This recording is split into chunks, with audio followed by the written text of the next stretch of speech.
বাংলাদেশের ইতিহাস কি 1971-এ? বাংলাদেশের ইতিহাস কি 1947-এ? আমাদের বাংলাদেশের ইতিহাস কি 1940 সালের লাহোর প্রস্তাবের মধ্য দিয়ে? হাজার বছরের একটা ইতিহাস।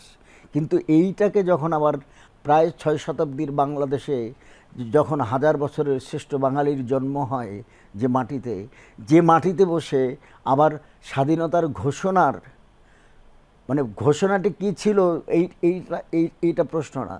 প্রধানত দুটি দলের মধ্যে যে পার্থক্য, এই পার্থক্যটার মধ্যেই কিন্তু আসলে সংকট নিহিত আছে। অর্থাৎ যে কে স্বাধীনতার ঘোষণা করেছেন এর মধ্য দিয়ে।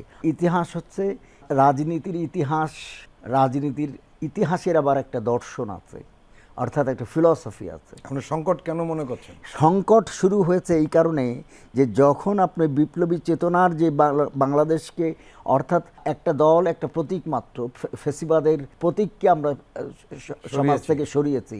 আসলে ফেসিবাদ কি গেছে?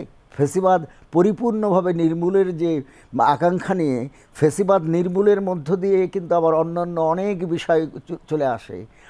আমাদের যে গণতান্ত্রিক চেতনা, আমাদের সার্বভৌমত্ব, আমাদের যে চিন্তাগত জগৎ, আমি স্বাধীনভাবে কথা বলতে পারবো কি না। স্বাধীনতা হচ্ছে এইরকম যে আমি রাস্তা দিয়ে হেঁটে যাব, আপনার নাকে যাতে আমার হাত না পড়ে, স্বাধীনতা হচ্ছে অতটুকু পর্যন্ত। এর একটা মানে রুশোর একটা কথা আছে যে every one is free with a chain, অর্থাৎ সবাই স্বাধীন কিন্তু পায়ে একটা বেড়ি আছে। এই বেড়িটা হচ্ছে সমাজের বেড়ি।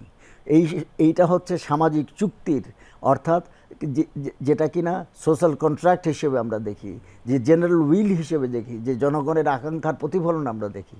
এই প্রতিফলনটা আমরা 5 তারিখের হত্যা করা হয়েছে।